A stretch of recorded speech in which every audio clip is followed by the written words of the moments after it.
In the name of God, the most benevolent, the most merciful.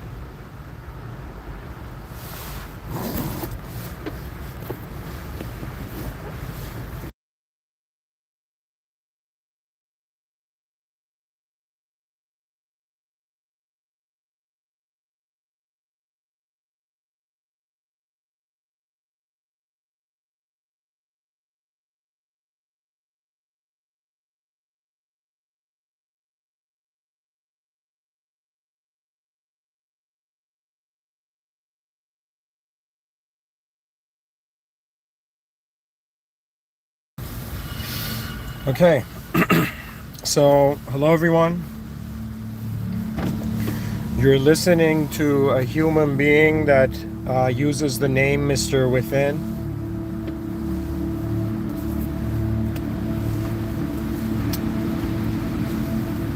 You're also listening to a human being who acknowledges that there's a world host. You're also listening to a Muslim futurist. And so, as someone who has access to existence and is experiencing existence live, just like how this lecture is a live stream, I am being an experiential live streaming in existence. I'm experientially, my consciousness is streaming in existence right now. And so it is very important because we have been conditioned to treat ourselves as a singular entity. However, this world is present in ways that we do not yet understand. And so it is the most interesting time because it is so easy to assemble an army for an external purpose. It is very difficult to assemble the forces in the world to serve a purpose that is beyond them. But what is very interesting about the human experience is that if you do not live for that which is a greater value than you, you will feel empty. And so our species is a species that paved its way, that in some sense tunneled through history to get to modernity, and the way it did that was that it valued this over what it was. We're living at a very interesting time. And my intention is to activate the advanced humanity. That is it. Whether it is those alive or your descendants. Whether your genetical memory will pass on my message to the souls that will arrive, or in some sense you hear me now. For this lecture, I want to give you a context. I'm someone who, ever since 2014, I received a vision, the name Mr.Within, and just 10,000 talks for the betterment of mankind. Legit, like, imagine somebody giving you an envelope physically. It was that clear that it was not from me, that sentence and that name. It was given to me. And so I had a task of manifesting it. Okay? Now I started by going and sitting on a park bench and pressing the record button, and I'm like, all right, let's say something, you know? And eventually, and it was inevitable, I began to realize my understanding of myself in the way the world had taught me was not accurate, was not correct. And suddenly the world shifted from being one context where everything is happening to a sort of promised Neverland situation where you don't understand how many worlds are in what we consider to be one world.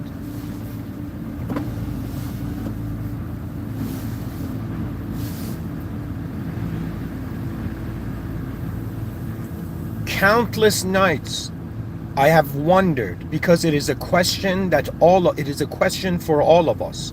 Do you know, let me tell you what happens in life. You get bored, and it is the greatest blessing, and it's one of the best miracles of life. Do you know anybody who's bored? I am telling you, you're blessed. You don't get it. You're blessed because some part of you doesn't want to loop in certainty when there is all this uncertainty. A part of you no longer wants to loop in the limited known reality it knows, and the world was larger than our eyes could tell us. And so, ladies and gentlemen, you are living your own life in your own world.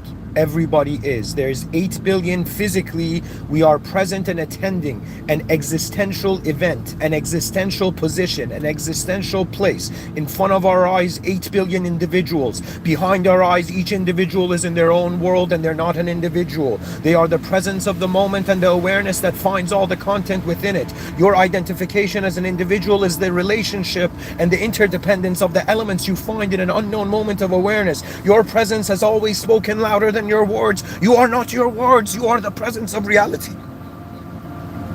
O rise, mankind. The heavens call you now. The heavens of your own eyes until you find the real one. We must build paradise on earth until paradise is the only place left.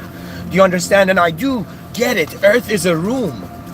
I am talking in a room. I am on a stage. Little did I know, right now, all my shyness in front of like stage, my stage fright disappeared right now. Do you know why?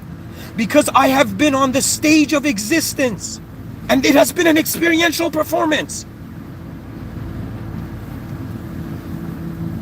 You all have been experientially performing as a certain aspect of existence. Existence to us is the tip of the iceberg. We are deeper than the world that finds us. In other words, my whole life I thought I was an entity and a being. It is a dialogue between realms. I am existing as the conversation between an intelligent field of experience and existential matter.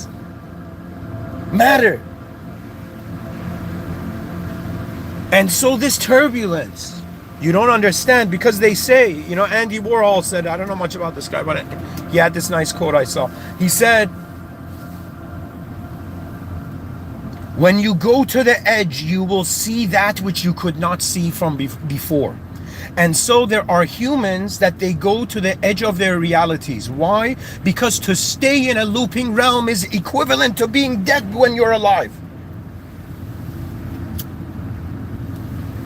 What is the whole intensity of reality about? It is these beings that are trying to access more awareness.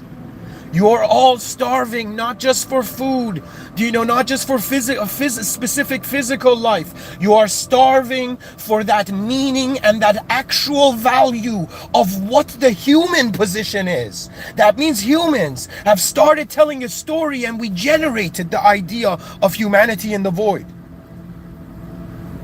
But it is no longer an idea, because it has become the meaning of our lives.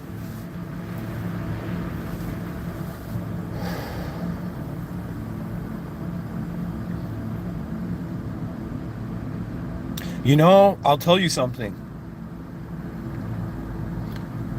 And let me just lower my inner fire for a second.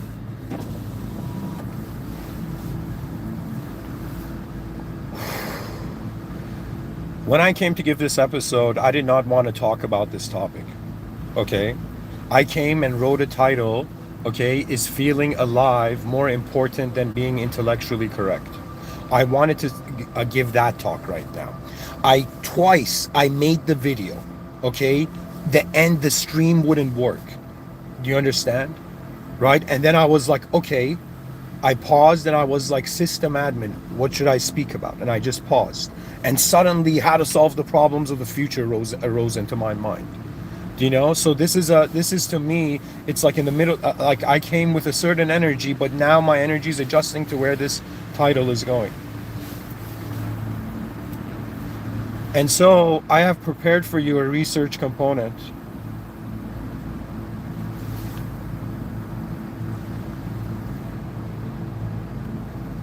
But the intent is that To be alive as a human being is the game of expansion of your kingdom of awareness. This might sound strange, you know, I don't see myself as a king. And even if I was a king, I would step down and probably let others experience, you know, the kingship, you know. But to myself, when I am alone, I am the only force I am familiar with. My life force is my reality. And for a very long time, I was duped by the world. It had convinced me.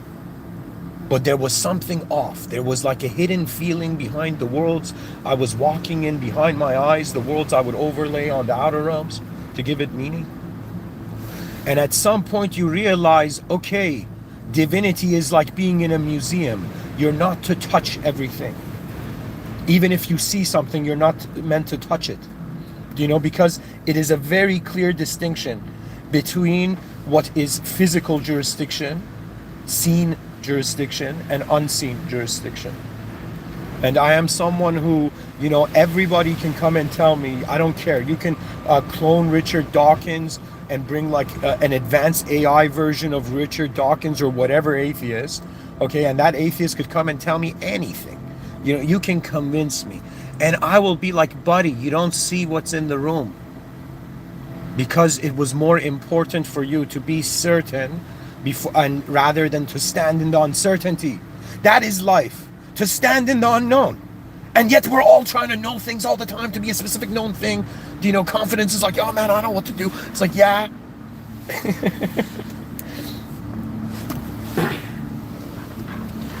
You know, if you realized what's going to happen in the future, you would not behave the way you are now. And you will not realize what's going to happen in the future as long as you want to satisfy a past that couldn't see anything else. I speak to you now as a member of the human species. Incredible ideological warfare. Human beings, there's this notion of a blank slate. Well, guess what's happening? Cultural programming. Okay? Ideological programming. You are a generated entity. You are not your original you. The world has raised you, meaning it has shown you itself in different ways for you to even animate as an entity.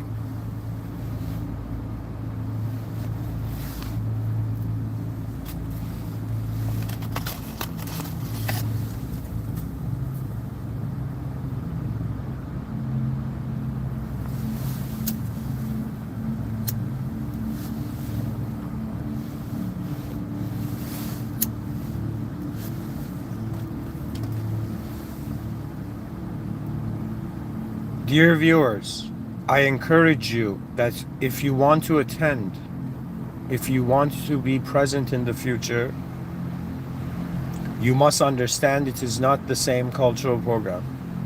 You must understand that they have tried to keep you in a photograph of what life is, but it is an unknown film. It moves in various ways.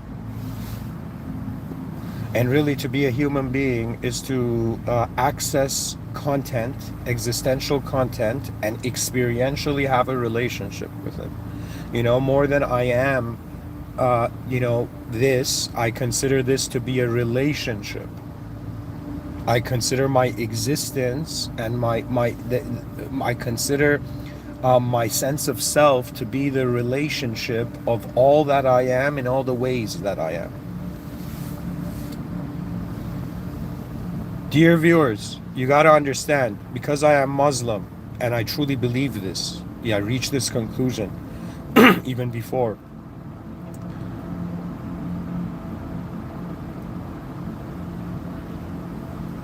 People are not designed to be worshipped. Okay? Existence should not be worshipped. This is my belief. Because truth in Islam is beyond existence. So everyone is fighting over how they see a truth that cannot be seen. This is the game of religion. I shouldn't say game. This is how culture plays a game with religion. I am Iranian right now. I am a kind of rare Persian. Why? Because if you look at Iran's history, for 2,500 years it was a monarchy, and then for the last 48 years it's been a theocracy. Okay, and so people who their genetics were aligned to live in a civilization that had a sort of value. You don't understand. The moment they strip the world of kings and royalty is the moment that, in some sense, how do I say it? It's a tragedy. I'm not saying the royal people of now are good, or all the people in royalty have ever been good. It's a position in consciousness. Do you understand? It is like back in the day. Like, think of it this way. There's this idea in let's say the psychology of politics, okay, that they say whoever becomes the leader of the nation, they become that major ego that all the minor egos become influenced by. And we can see this, for example, different presidents based on their different caliber. Now, we've had a very unique history in politics in the last 10 years, okay, but I will say this, that human beings are archetypal entities. That means you have a model, you have a subject. Your brain, oh my god, this is not the right way to talk about it, but your brain technically generates a model of you. Okay, now that your body is the outer model of you, you can't change your DNA. I think it's like something like a vertical and horizontal relationship in DNA studies. I'm not sure exactly. That means, like, when we see somebody with blonde hair, and if we don't have blonde hair, we can't suddenly, just by command and by will, have our genetics shapeshift into that. Okay, so in the outer realms, it is very specific that the role that human beings are playing in 2026 is not for them to be shapeshifters. But let me tell you something bizarre. Behind your eyes, you have been a shapeshifter. You have shifted through all the shapes that you have considered to be your memory trail. You have considered to be you. And that's the thing that's happening on Earth. You're looking at this entity, this intelligence, okay, happening in a moment that it can't fully process, but it's limited to its own processing, and it's using its own processing and own reality like sticks and stones to kind of make the fire and figure out the actual ontology, rather than just be trapped in a looping epistemological approach. That means life is the presence of life is always more than you know it. It's designed that way. And I kind of understand, like, if you haven't seen anything more important than people, you're gonna worship people. This is the reality of it. You right now behave in accordance to, let's say, your highest archetype. Okay, that means what you think. For me, in the outer realms, the highest archetype is that my soul, I don't know, it's doing this, it's running this strategy of being like, wait a minute, you're telling me in the outer realms, sure, granted, like in the outer realms, I'm a physical entity in a physical position. Specific circumstances have shaped this physicality. It's a conditional existence, and it's specific.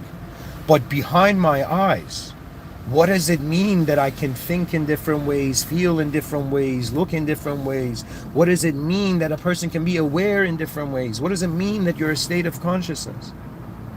So you see, all of you are thinking that you're human beings, but you're acting like you're the idea of you, right? You believe you're objects, but you're actually a fictional subject, which is the idea of you, is moving you. Okay, but what you don't understand, that the greater reality is actually not in being a person in a room, in a world.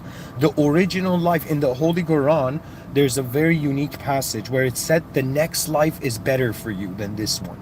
And I was like, whoa, the next life is better for me than this? And I was like, wait a minute. What's wrong with this? And I was like, wait a minute, I don't even know what this life is to consider what would be a better version of it. Do you understand? Because it's all about, this is really what divides you between an unknownist and a knownist. And this is not based on your choice. I think it's the commands of our souls. So to me, like, this might sound bizarre, let's say if I had like the ego of like a time traveler's ego, and I was like, yo man, I want to be a general of humanity. I want to have like an army of advanced humans, and we solve advanced problems all the time. Do you know? Now, here's the funny thing. Before anybody could come and any extraterrestrial even think, or whatever, before anything can come and control the human beings are existing in a jurisdiction. That means you belong to yourself because a higher power has not shown itself. When we look at the psychology in Islam, there's a very profound, I forget what surah it is in, and I'm a visual learner, so I learn visually, and I know the exact visuals, and the visuals is very beautiful and very important. I'm saying this very respectfully, of course. Bismillah ar-Rahman ar-Rahim. In the name of God, the most benevolent, the most merciful.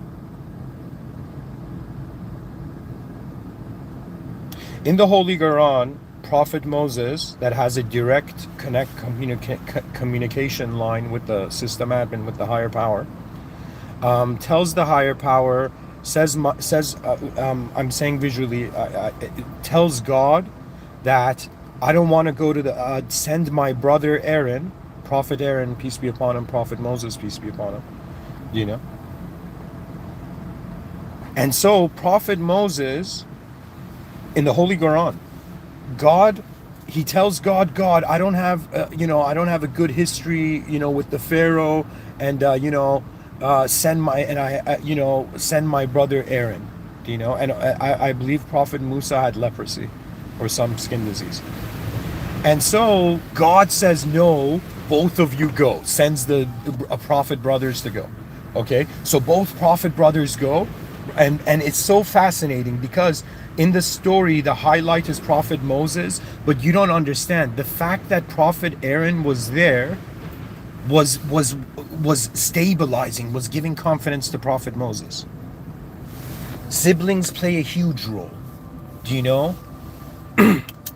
In moments where souls feel alone, there's soul groups, do you know? And some souls, maybe their groups are somewhere else, who knows?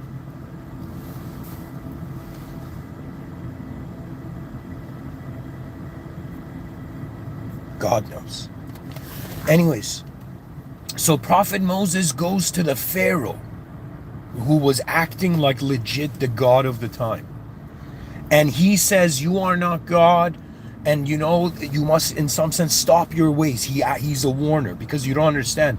People think prophecy is just, just graceful. No, it's intense. A soul has been given commands to go and enlighten, a soul that is controlling the others.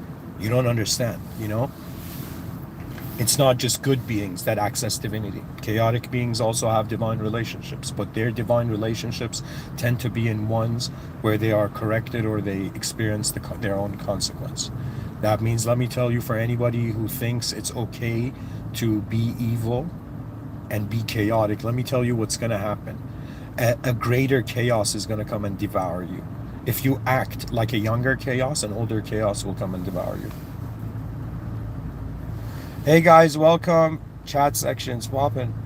It says, somebody says Earth is flat, and everybody says Earth is round. Guys, I guess the answer is Earth is a freaking 2D circle. Let's end the story there. Okay, somebody says, do you believe in aliens? I believe that there are 7 planes, that there are 7 heavens. The highest heaven is those beings that are near the system admin. The lowest heavens are those beings that are furthest away from the system admin, and they are lost in looping realms in the unconscious. That means we are so blessed, all human souls are so blessed that you are in the consciousness of the system admin. You're not in the unconscious. Do you know? Some are in the unconscious, and when I say unconscious, God is all-knowing. That means God doesn't have an unconscious, but it would be the notion of being near to the light that is in some sense presenting the world. Okay, and in Surah Al-Nur, in the Holy Quran, it says that God is the light of lights. And then in the Quran, it also says that, I don't know if it's a hadith in Quran, but it says that angels are beings made of light. As far as we know theologically, there's angels, beings made of light.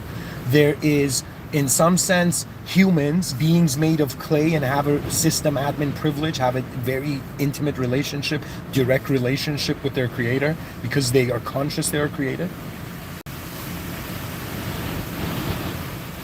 And then you have the jinn kind, which through Islamic theology, it is considered that they are made of, created from smokeless flame. That's the specifics of it, smokeless flame. Now, theologically, man has, through revelation, and you must consider revelation to be, in some sense, an unconditional. How do I say it? Revelation is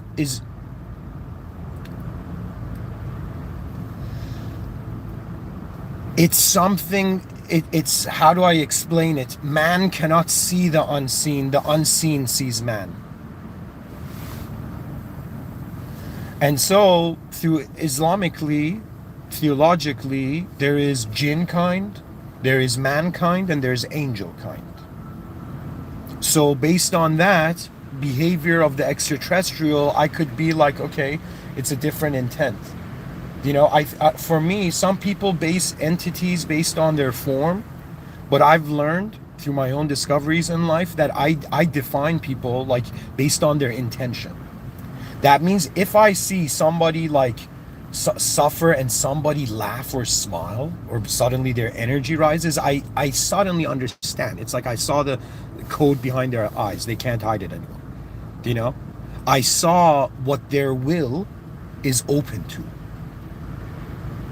and what it is not open to. That means it's so remarkable. They don't teach this, right? But most people, when they meet someone, right, they're trying to see what they have in common. Okay, but I think the more advanced version of it is to see how much the common has paid attention to the uncommon. That means, to me, an advanced human is not a human being that in one dimension does something great.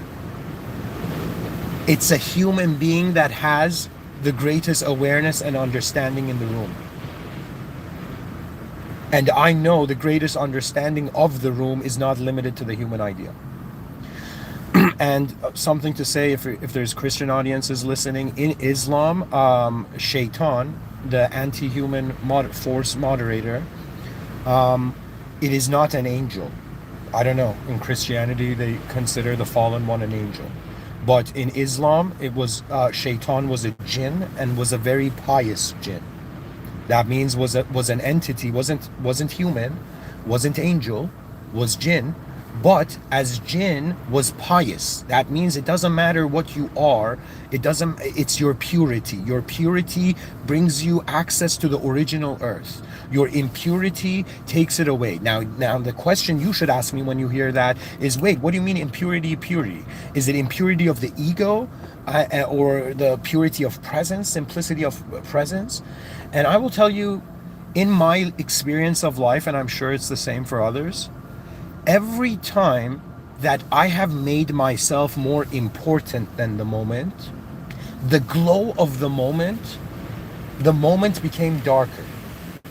I don't know how to explain it. I'm not saying just live for others. I'm just saying that when I just live in the outer realms only in accordance to my inner realms, that's very impure. Do you understand what I mean? Let me explain what I mean. Let me give you an example. What's a good example? Okay, imagine, I'll give you an example. This was a video I saw on YouTube. Pretty much there's a lineup for this ATM. There's this very attractive, physically attractive woman in the lineup. Okay, behind her there's this innocent guy, and behind the innocent guy there's a mischievous guy. Okay, and the mischievous guy goes and hits that lady's behind, and that woman, okay, that attractive woman turns around and slaps the guy behind her. She doesn't think maybe it wasn't the guy behind her. Maybe the guy behind her isn't that stupid to do that. Do you know what I mean? Right? But but she, in that moment, in her inner realms, she doesn't even care. She's reacting to what's happened. Okay? And when you react, you don't have time to be patient, to observe whether your assumption is correct or not. You assume your assumption is correct and you act. Right? So that woman turns around and slaps that guy, innocent guy, in the face. Do you understand? And the mischievous guy laughs in the back. Do you know what I mean? This was a YouTube video. So what was impure? The impure was the assumption that my inner realm is correct and my inner realm controls the moment. Those were the impure factors. The innocent dude, his inner realms was not trying to own the outer realms. Do you understand? There was a simplicity there. That vibe of like going in a museum, and why the F do you need to touch everything? Do you know what I mean? Like, you know, some kids would do that. They would touch stuff, you know, in the museum, and I'm like, why? Do you know what I mean?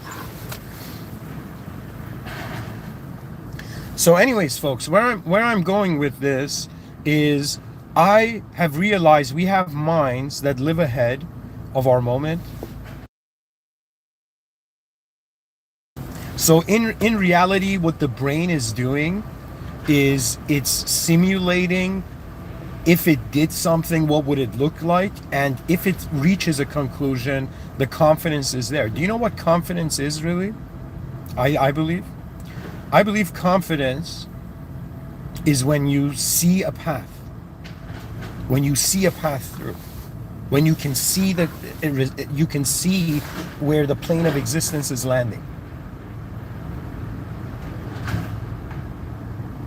For me, when I give these lectures, it's a vision. That means if the title is How to Solve the Problems of Humanity in the Future or something, right? So when I think about that, I think about, okay, starting from 2026, my mind fast forwards. Okay, what would it look like in 10 years? What would it look like in 100 years? What would it look like in 1,000 years? What would it look like in 10,000 years? What would it look like in 100,000 years? What would it look like in 1,000,000 years? Right? And eventually you begin to see that right now our position will just end up like all the positions become a certain sentence in a history book. Unless it's the most revolutionary thing.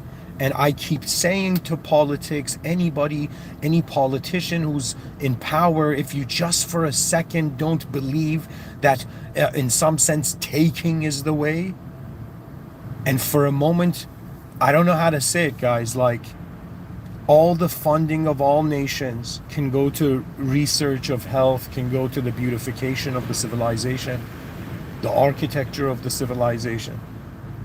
There is so much that exists, and there's so many ways it can exist, and that's really what the human position is. If a squirrel sees one response to one moment, a human being has a capability to see multiple responses. And when you look at how the brain works, it works on pattern recognition. People tend to loop in patterns that are safe and comfortable, you know, and they're used to and they're familiar, and there has to be an ability to see beyond. That means it's not enough to just recognize a pattern and loop in it. You must not be convinced by the patterns that define you, because it's a verb, it's an unknown verb, it's not a known noun.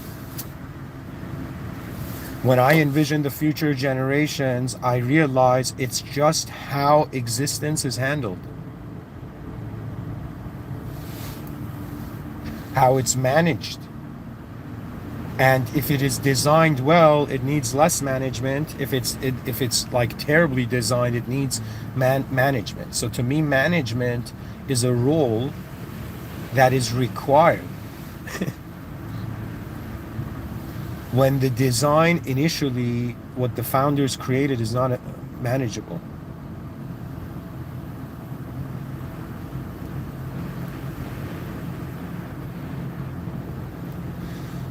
I'm going to go into the research component, and we're going to see how far AI sees. I'm going to see how AI manages its perceptions here. So guys, I'm going to be reading this for you. And pretty much I asked AI, like, how should humans solve their problems in the future? Tell me the smartest strategies that humanity is aware of commonly and uncommon strategies that you see and we don't. It needs to be advanced. That's it. So AI gave an answer. But then I kept polishing up and asking questions to have it update the answer. But let me see finally what was its final answer. Hold on, let me read that.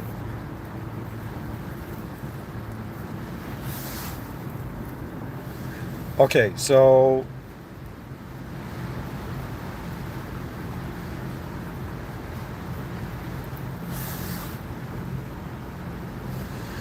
man, it's gonna be too much reading.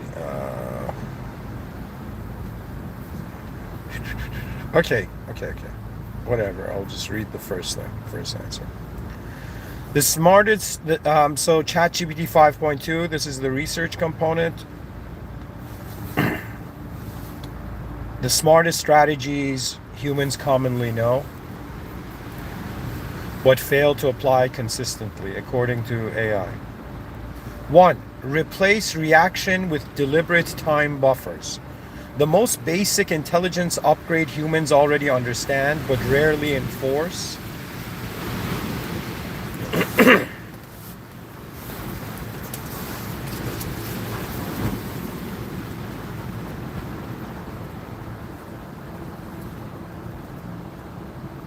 Is delay. Problems escalate not because they are complex, but because responses are immediate, emotional, and identity driven. The future human solves problems by slowing the decision loop, inserting time between stimulus and action.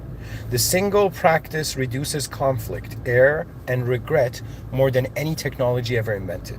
So, guys, a smart strategy is, in some sense, give yourself buffering time. That means when stimulus means what happens,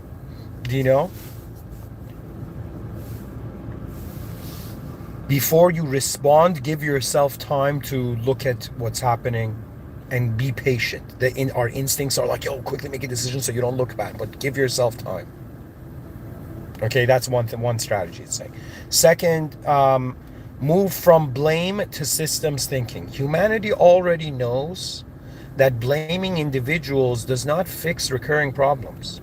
Yet it continues to punish symptoms instead of redesigning systems. The smartest known strategy is to ask, what structure produced this outcome?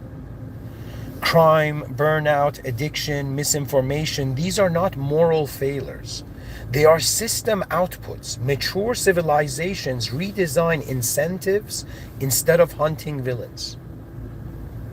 Which is another way of saying you redirect the attention. That means if somebody is living an unnecessary life, or is in a moment, and how do you know a moment is unnecessary? Because they have an ability to not do that. Do you know what I mean? I don't know how to say it. Like, systems thinking means you constantly don't treat yourself as an element alone. You see everything as elements in the whole system. So like a family man is constantly doing systems thinking in regards to its family. It's like, okay, what am I doing? What is my family doing? Okay, or or parents are like doing systems thinking when they're being conscious of the whole family unit. Where are the children? Is everybody getting food? Something like that, right? So anyway, systems thinking. So second one was move from blame to systems thinking. 3.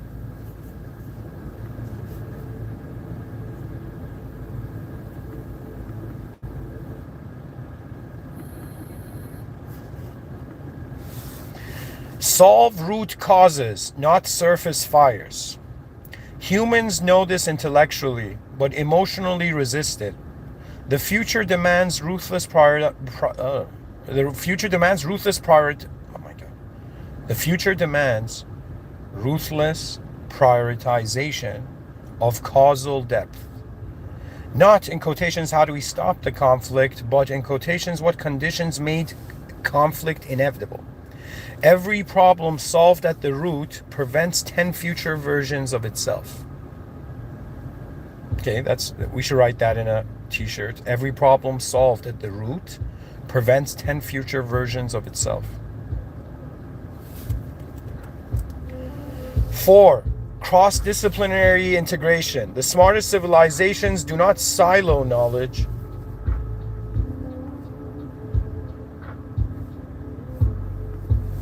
Biology informs economics, psychology informs law, systems engineering informs governance. Human problems are multi-domain, and only integrated intelligence can resolve them. So it gave 4 strategies here. 2, the uncommon strategies humanity rarely sees, but will define advanced civilizations.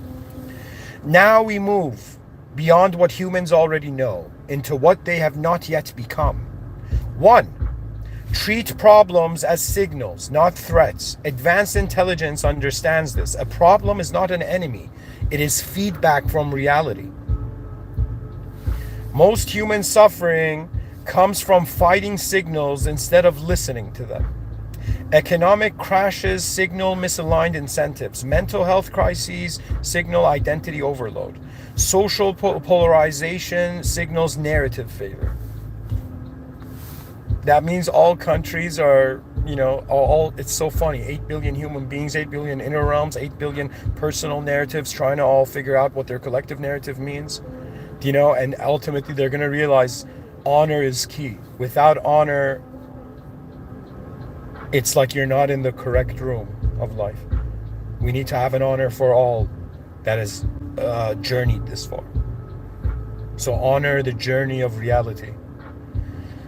all those in it, and advanced humanity is a humanity that is not insecure, that is not afraid, is only afraid of the original power, not any simulated power. And advanced humanity will be the vibe of like caring conquerors of the cosmos. Would we care? The opposite of like a ruthless conqueror who just didn't care and like a bulldozer just destroyed the kingdoms it conquered. Right now, human intelligence not just has an ability to reorganize reality. Human intelligence can unlock reality, in my view, in ways that if we work together, we may understand better than we can understand alone.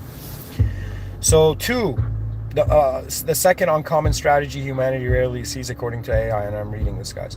2, shift from ego-centered identity to role-centered identity. Today, humans solve problems while defending who they are. This is inefficient and dangerous. The future strategy is this question: what role does this moment require me to play? When identity becomes functional instead of personal, leaders stop posturing, citizens stop reacting, disagreements stop becoming wars. Exactly, guys. Everybody is personalizing things, therefore making it very hard to connect to one another. This is why if you make yourself more important than everything else in the world, you will miss out on what the world actually is. One of the most liberating moments, I was like, wait a minute, man, why am I making myself so important when reality is obviously like a collective event that's happening? There's higher powers here. There's the presence of functions that surpass human comprehension. So AI says this is one of the most powerful upgrades a species can make, shifting from ego-centered identity to role-centered identity.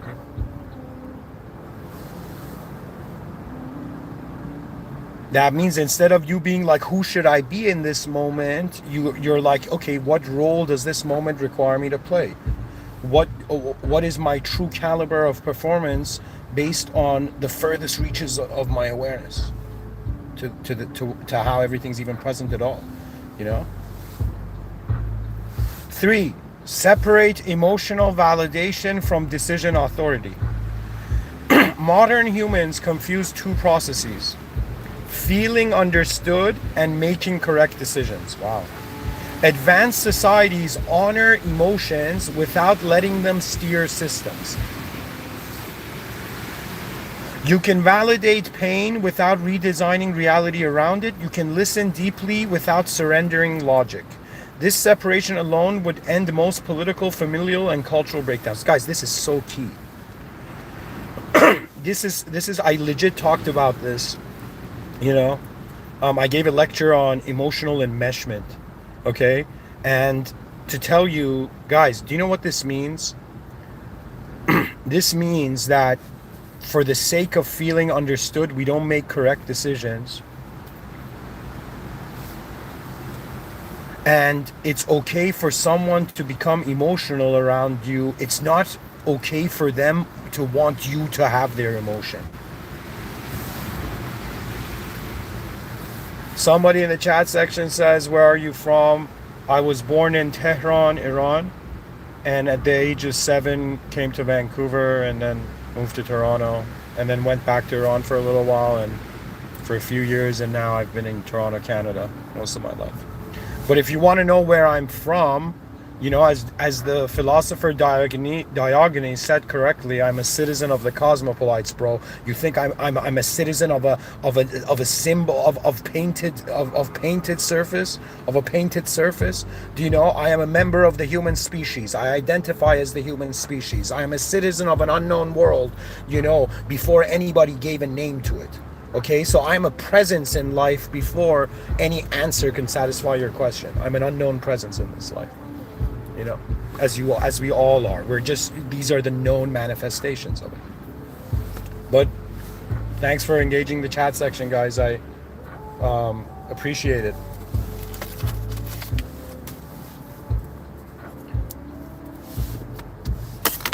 Anyways, I'm going to keep reading. I'm going to talk more about this. So what does this mean? It says you can validate pain without redesigning reality around it. And it says advanced societies honor emotions without letting them steer systems. Now, you know what's happening for, like, you know, as a man in this world, like, not only is there a hustle culture online, but there's a stoic culture, do you know? Like an archaic revival of stoicism. And when you look at stoicism, it's exactly this, okay? That you are not letting an emotion steer your system, but at the same time, you're not letting the system not to update in accordance to you ignoring your emotions. Do you know? Right? So what I'm telling you here is that children don't understand this, and it's just part of life we have to deal with. When you are young, you know how natural it is. We're like, yeah, man, you know, children need to have fun. They need to, you know, feel their own autonomy, their sovereignty. You know, they need to, in some sense, have their own thoughts and ideas. Do you know, their own views? But parents forget that children need to have their own emotions too.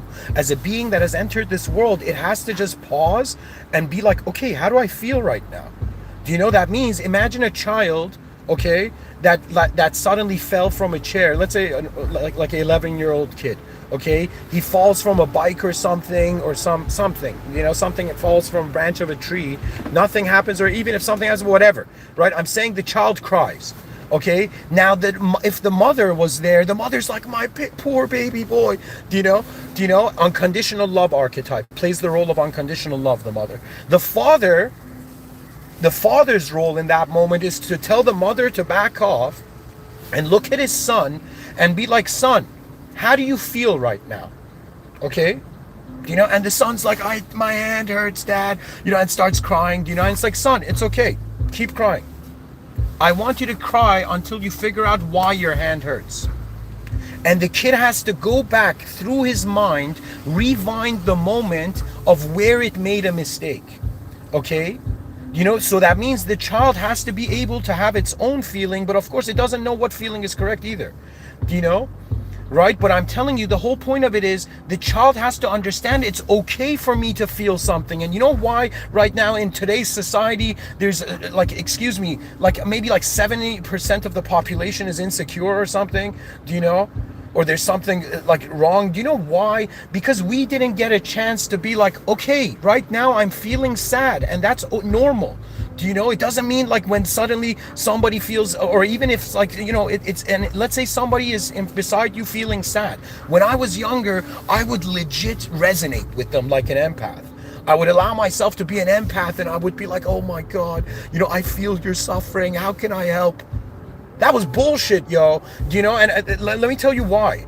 Okay, why it was BS. Okay. Alright, I gotta change this song. This song's giving me a headache.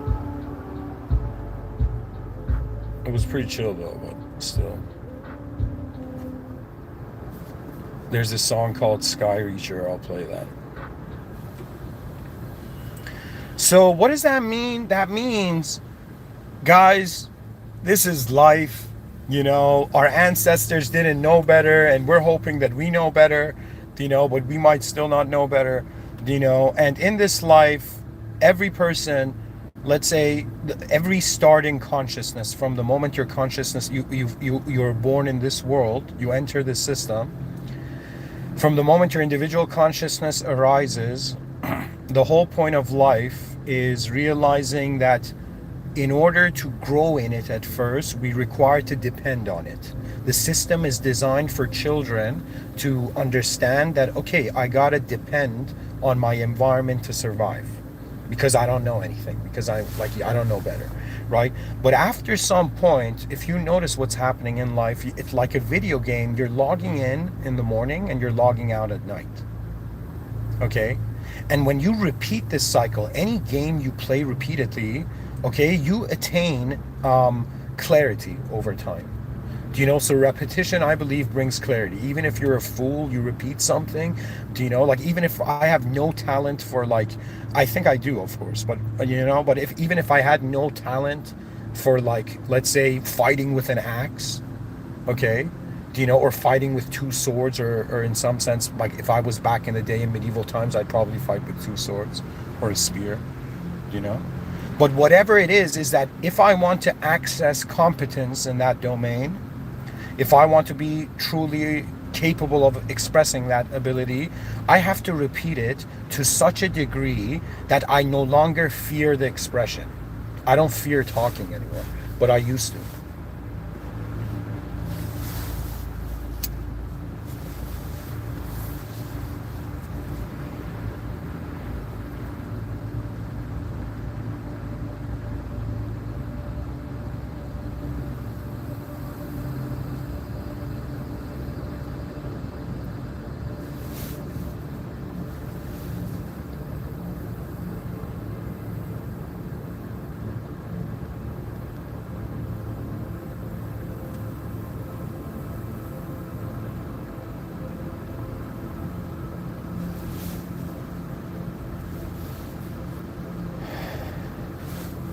There's more to read.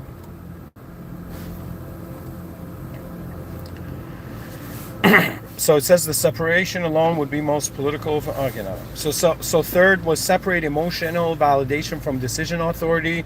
That means just because somebody is emotional, just because somebody behaves in a certain way beside you or feels a certain emotion, it doesn't mean you have to feel that.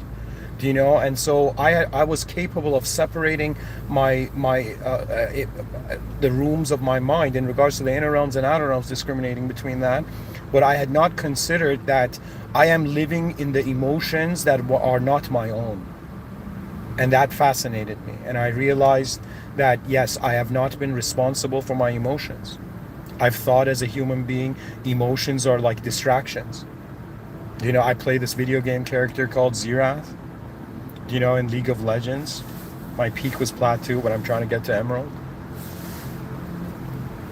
And that character in that video game has a saying, legit, it's like the voice actor of the pixelated character, and he says, emotions are distractions. You know? Emotions are distractions. Exactly like that tone of voice. You know? Right? And if you think about it, if the emotion steers your system, it's a distraction. Do you understand? That means if I'm giving a lecture, okay, and I am speaking in the presence of the system admin, that's what's happened since 2023. I am speaking in the presence of not just you humans. Do you know? I'm speaking in, not in the presence of just the human species. I'm speaking in the presence of the world host. I am speaking in the presence of the original moment. That means the world, all simulated realities are commands of an unconditional moment. That's the original Earth. That means so people are busy. They're busy being like, is the earth flat? Is it round? Do you know? And even in the Holy Quran, there's a passage that says the sky will crack at the end of days. Do you know what I mean? But still,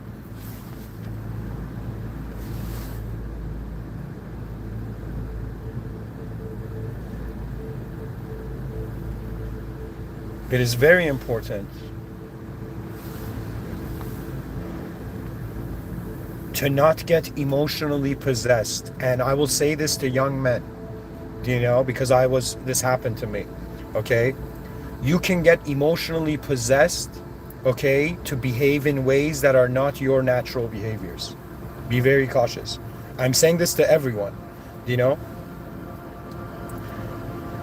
Someone in the chat section says Jesus is Lord.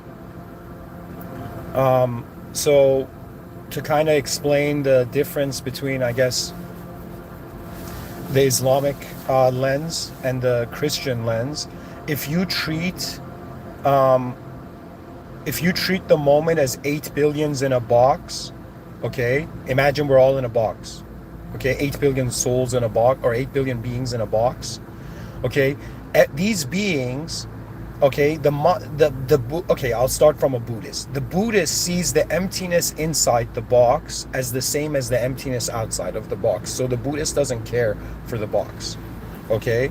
Do you know? The Christian, or let me start with the Muslim. The Muslim sees truth, okay, not to be emptiness, truth to be outside of the box. That means in Islam, the biggest sin is to equate the original with the simulated, the unconditional with the conditional.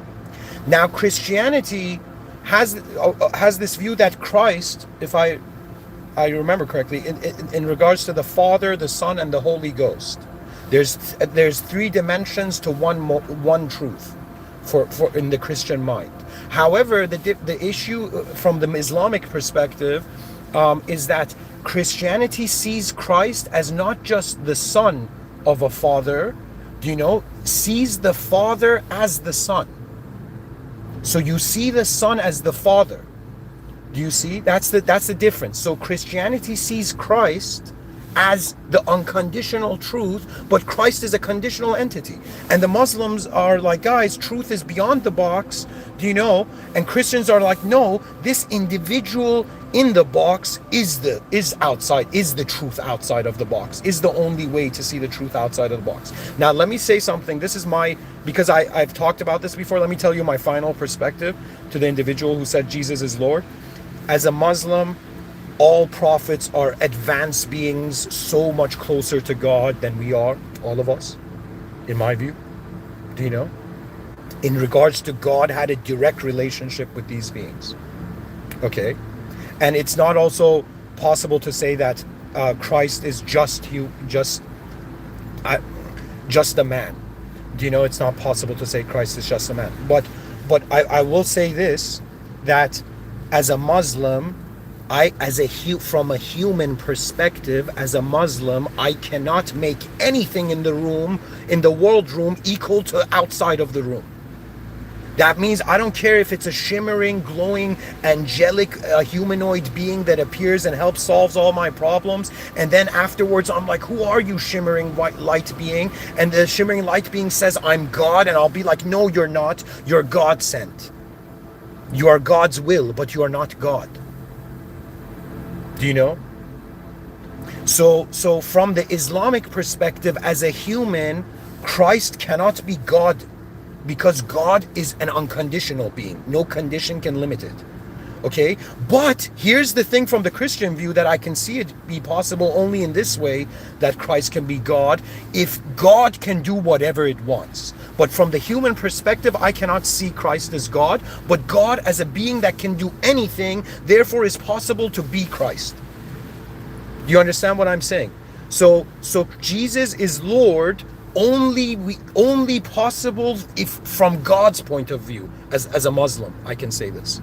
So from God's view, God can do anything.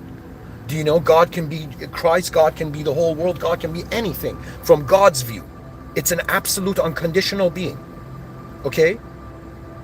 that has created a conditional position to have an unconditional relationship with. And think of it this way. The person who wrote that, imagine your name is Bob. Okay, let's say your name is Bob. Now, imagine people are like, Bob, this sentence, imagine we write Bob is like, Bob likes corn. Let's say Bob likes corn, okay? Now, imagine somebody is in front of you, okay? You're Bob, okay? And you tell them, hey man, I mean, I eat corn sometimes, but it's not like I like corn. And the person's like, no bro, here in this book it said that you like corn. Do you know? Bob likes corn. You know, you were raised as a farmer, you like corn. Do you know? And the person's like, wait a minute, my actual presence is not the idea of me. So if I treat an idea as truth, I am not treating the actual presence of the idea as truth. So in other words, what I'm trying to say is, my fellow species member, my beloved human being, you can see Jesus as Lord. You can see everything as the work of your Lord. You can see yourself as the work of the Lord. Do you know? But when it comes to the access we have as conscious beings now, you cannot make space and matter the same. You cannot make outside of the box, in the way the outside of the box is present, equal to the inside of the box. And all the human game is, in an unknown world, with an unknown self, we are implementing as humans strategies of stabilizing our uncertainty in this realm. So if Christ being Lord to you stabilizes, you know, your realm, go towards that. But my understanding is that God is not a created entity. God is not an entity that can die. God is not an entity that can sleep. God is not an entity that is limited to forms it has created. And even though God cannot be humanized, it's common sense that the artwork is not the artist. And in some sense, so many people on earth, they're like, yo man, this artwork, and they don't realize, how do you know the way you see things is as divine as the exact way the book was meant? You see, this is what bothers me. This is why I'm like, wait a minute, this doesn't make sense. All these religious factions on the planet, all the different religious factions, powers on the planet, okay, institutions, right? They're all saying we believe everything is the creation of God. And then they're like, but I don't like this. Do you know? And then, do you understand? That means you can't, when you are in the presence of God, you are not the justifier of the reality. For me, the understanding of God came to be simply this: I did not create this world. I did not create myself. My human free will can have whatever expectation on reality, but it happens in accordance to values beyond an individual human perception. Therefore, I am in a world of another. Do you understand what I'm saying? I am in the world of another. So I realized that my relationship, I will tell you, like if you ask me right now, are you being a good person or a bad person to get close to God? I will say it's very strange. The good and bad, chaos and order, they have become a secondary duality. The primary duality is original and simulated. I am like a simulated entity trying to see what is original about this moment of life when everything is inside a temporary simulated system. Your body's simulated here for some time. Your conscious waking state is simulated from the moment you wake up to the moment you sleep. If you drink some liquids or if you eat some special stuff, do you know, it alters your state of consciousness. Do you understand? Do you know, the way you decide things, the way you look at things out suggests your stress levels and actually like your intelligence. Sorry guys, I gotta take this phone call. I'll be back in a second.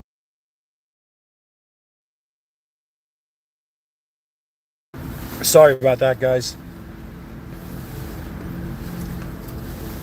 It was a call from my mother. It was too important.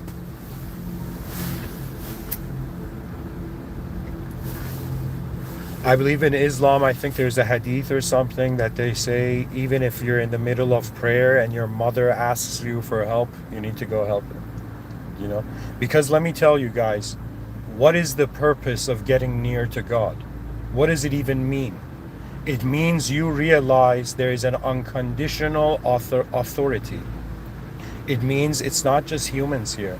It's not just like lesser species here. There's a host. That means the moment the world has a presence, or the original presence of the world is not the simulated manifestation of it. And I am speaking in 3:19 p.m. on Monday, January 19, 2026.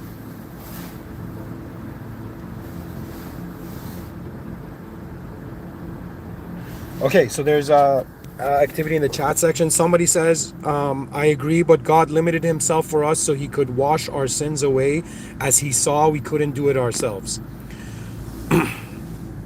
Okay. See, I was raised in, for a couple years, my parents weren't, how would I say it? Like, I have had an impure experience of religion, the political, how do I explain it? Religion infused with politics is not religion, and it's neither religion, neither politics. It's actually rudeness, I find. Because God has shown us gardens that it's not filled with the same flower, yo. And it makes no sense for God has intentionally designed each of us to have a different DNA, but what? We all clone into the same action? No. It's all about awareness. You know, religious people, to me, it's funny, you know, because I, as a religious person, see it completely, I think, a bit uncommon than others. You know, to me, everything is God's creation the moment you believe God. What are you doing? Do you understand? That means you either have this attitude, I own everything, is mine, or none of this is yours. And when you suddenly start to notice, wait a minute, that makes sense, because my desires don't instantly manifest.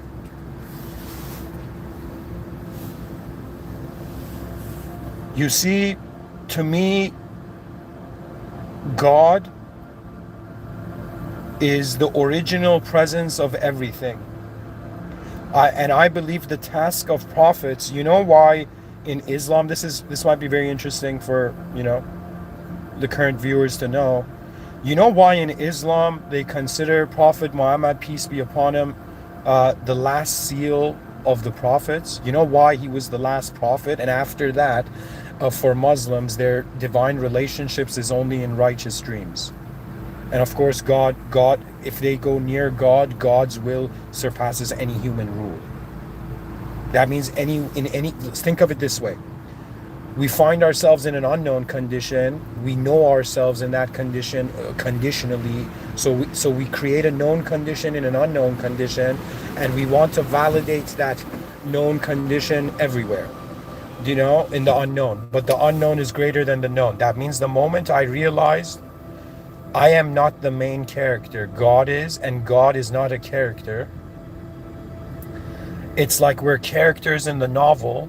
Imagine, like, I'm a sci-fi writer, so we're characters in a novel, okay? And imagine some characters like Christ, like the prophets, they realized that the author is writing it. Now, the author, imagine, wrote Christ in a way that the Christians saw Christ as so pure, as such an exemplar of a soul, that in some sense they saw that it was the only logical conclusion was that it's God's presence, right?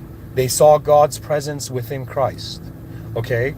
But do you know, Christ had this view where, if I remember the story correctly, okay, I'm going on a tangent. Let me say it this way. Prophet Muhammad and Prophet Isa, peace be upon him, is the Messiah. Islam acknowledges Prophet Christ is the Messiah. He will return. Do you know? But how would I say it? Prophet Muhammad, peace be upon him, concluded what Prophet Abraham, peace be upon him, started.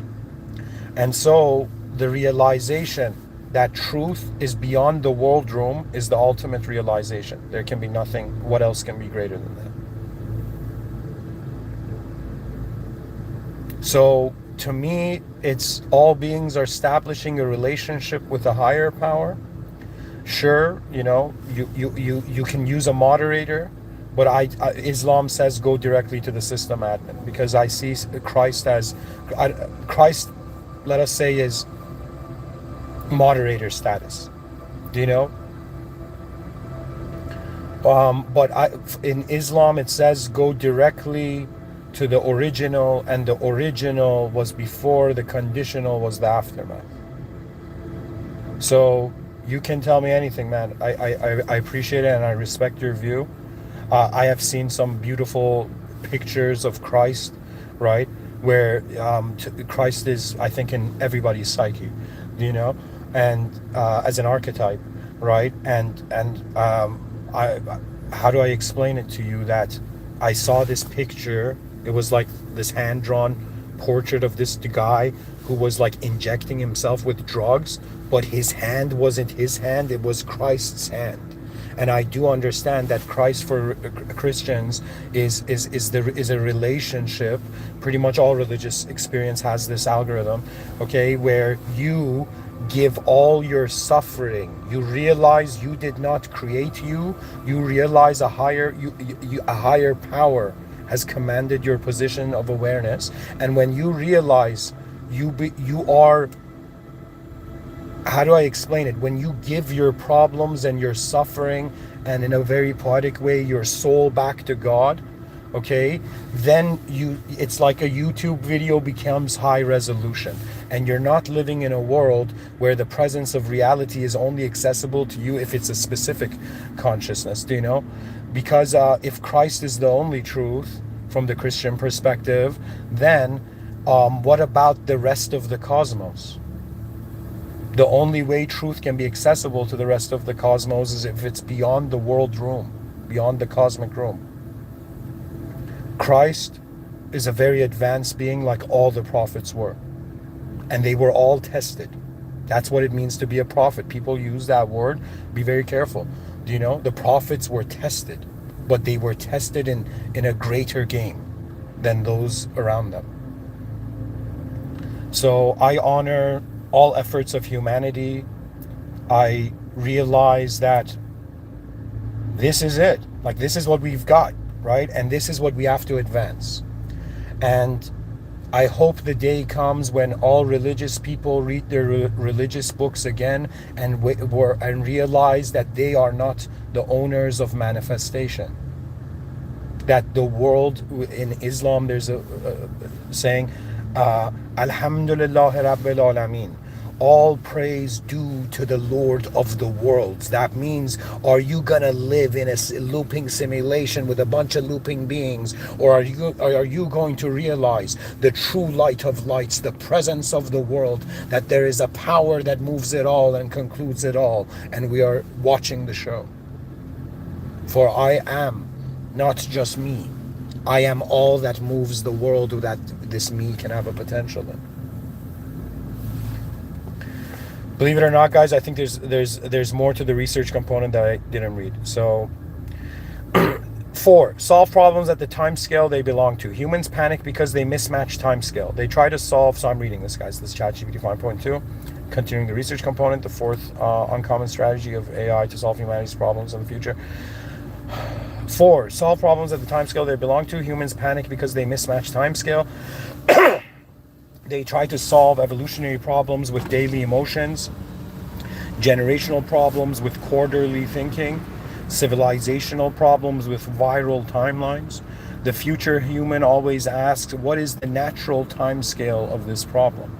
And then responds only at that scale. Wow, this is very interesting. Very interesting. I got to practice this, because I see problems in the present and I wonder about how they would happen and their like consequence in the future. Like that's a cool thing to do. You can see a design in the present and wonder about, okay, what are all the different ways that anything can happen to it at all, even, you know? So anyways, we go to 5, the 5th strategy. Replace moral language with structural language. Moralizing problems keeps them alive. Structural language dissolves them. Instead of people are lazy, leaders are corrupt, society's broken, advanced minds say, the system rewards short-term extraction. The feedback loop is misaligned. The incentives select for dysfunction. Wow.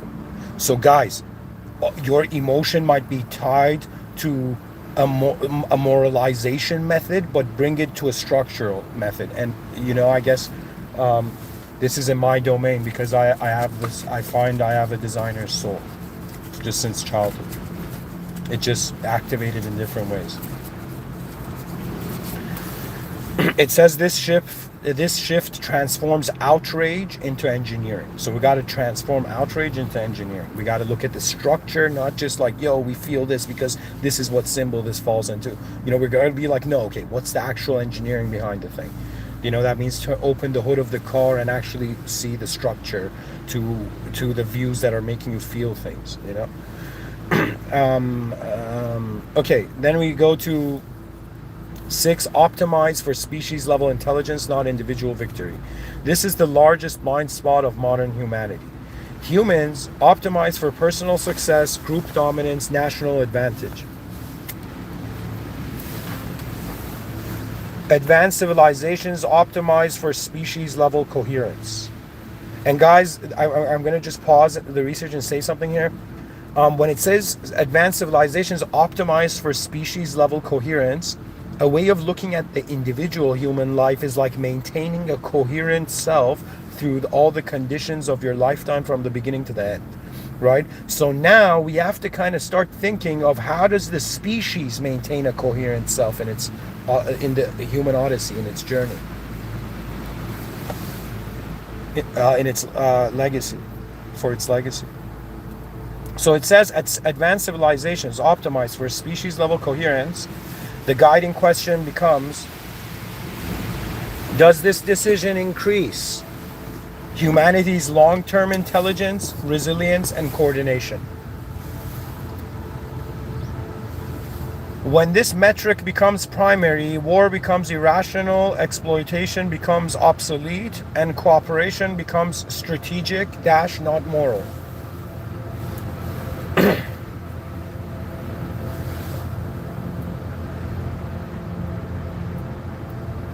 Then we go to 3. Okay, so that was the uncommon. Now it's saying something else. It says the meta principle, the meta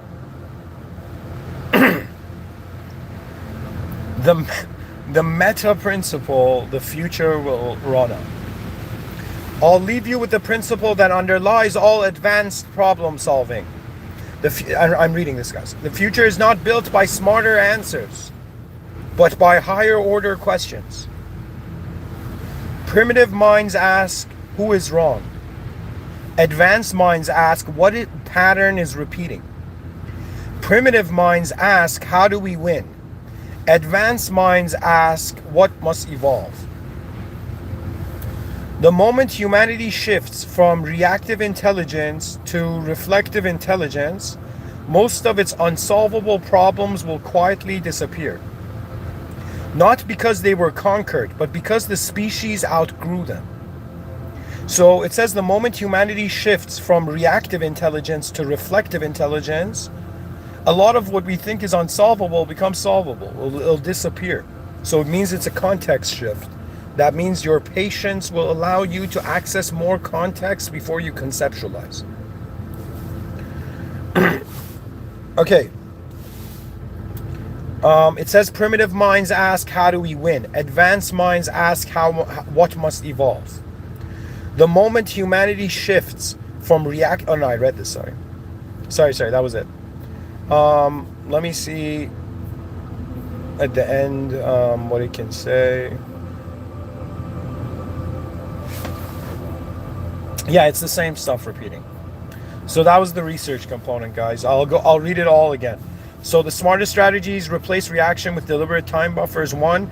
2. Move from blame to systems thinking. 3. Solve root causes, not surface fires. 4. Cross-disciplinary integration. Then we go to the uncommon strategies humanity rarely sees according to AI. 1. Treat problems as signals, not threats. 2. Shift from ego-centered identity to role-centered identity. 3. Separate emotional validation from decision authority. 4. Solve problems at the time scale they belong to. 5. Replace moral language with structural language. 6. Optimize for species level intelligence, not individual victory. And then 3. The meta principle the future will run on. The future is not built by smarter answers, but by higher order questions. So we're living at that time where, in order to advance as a species, we must become responsible for macro questions, not just the micro questions of our own lives, you know? So anyways, and guys, just in case I might not give the lecture Feeling Alive in regards to being correct, there was a core summary to it I want to read.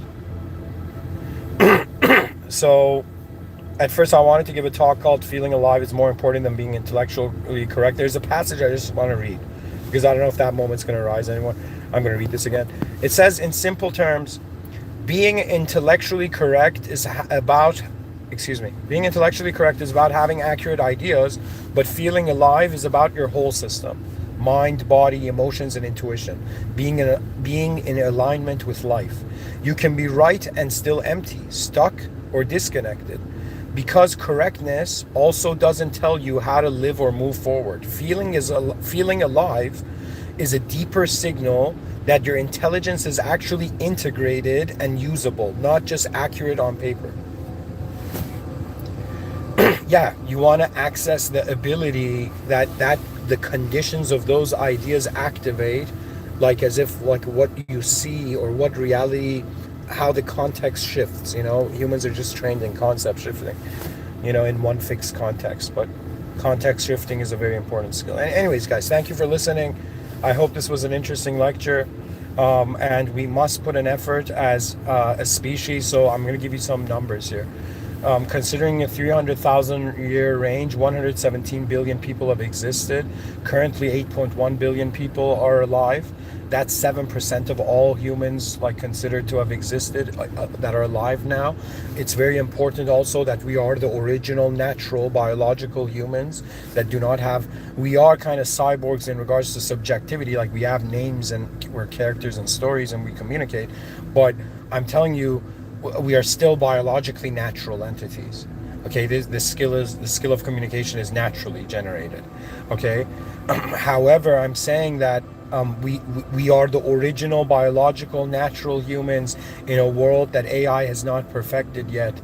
You know, and so we are very important, not just to the future generations, and not just to how death is not the final moment, but all of us returning to the original moment, the system admin, the original state, the original moment to be.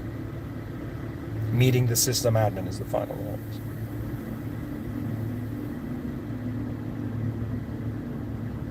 That means I worship the God Christ worshipped. Christ did not worship himself. I don't believe Christ worshipped himself. Christ worshipped a higher power. But to all those people around him, Christ was such a higher power that their only conclusion was that, okay, this is God's will. This is God's movement. But to me, the prophets were pointing to that which is beyond all. And when you understand this, call yourself Christian, Muslim, Buddhist, whatever you want, whatever label, whatever Iron Man suit you want to go hide in.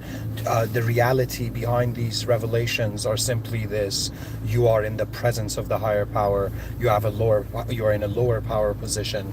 Life is not per se meant to be understood completely intellectually. It is designed for us to play our role and to, in some sense, play our part.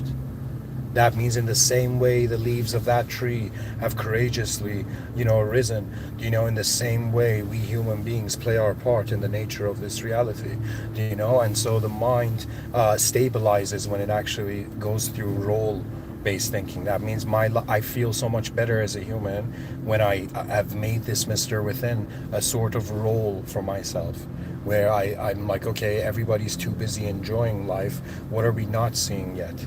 That we can enjoy further, or we can understand better. Because when you actually appreciate the designs of this world, you also get access to what those designs can activate together.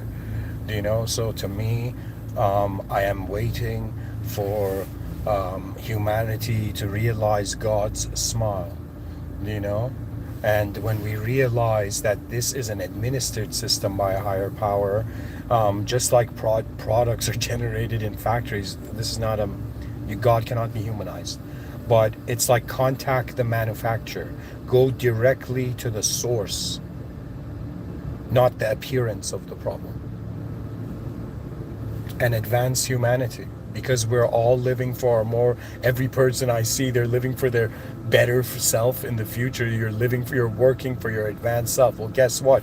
Now just recalibrate your intention and live for the advanced world where your most advanced self is smiling at. And there is a higher original power. There is a presence to this world beyond humans. And I think to be able to acknowledge intelligence, like life to me is about intelligent interaction levels, really. We need to raise the intelligent interaction levels of the species. Humans need to understand that their meaning is human, but the world is not human. The world is beyond human. Rise, mankind, rise. You were conditioned by the past, but this whole time you can be valued by your future. Why just past to present? Why not present to future? And have faith in that advanced future. Speak to everyone as if you're speaking to their most advanced self. Treat everyone as if they are their most advanced self. When you give something to people, give it as if it's their most advanced self you're speaking to. Because what else is there? The system admin has given us minds that can see flying cars, but they don't exist yet. We can access the future, and realign. We're legit like time travelers. The brain is time traveling. This explains the time dilation. So the brain travels in the future in the inner realms, but it travels in different ways. That means like I can imagine like having given different names to different types, like chosen different names, right? But I'm saying that it's like I lived in my behind my eyes quicker, right? And I reached a position, and then my outer realms just followed up to that position. Now I'm saying, if the system admin has positioned us to be able to see ahead of our existence, that means I can imagine, like there was this app that makes you see, like if you were a old man, what you would look like. I saw myself as an old man, but I'm not an old man. So my mind you don't understand, your mind can see a person and then take that person in your mind and start building realities. Like the mind is so capable of taking outer realm design and unconditionally, or in a strangely unconditional space or possibility. Like, I don't know how to say it. Like when I imagine, like right now I'm imagining an apple hovering in the air, but the moment I imagined it, gravity didn't pull down that apple in my imagination, right? So the imagination is not limited to natural laws, to the enforcement of natural laws. So anyways, when you realize in an unknown world, we're knowing it all, and we can't know, when you realize in an unknown world you can't know it all, you smile and laugh, and you realize, man, if I'm going to be human, the only utility is if it's playful.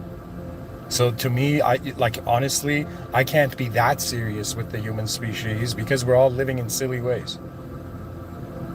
But on some level, I am serious with the potential of the species. Just like saying my species, like just imagine before sleeping saying, my species, I salute you. Oh, humanity, your greatness, I salute you.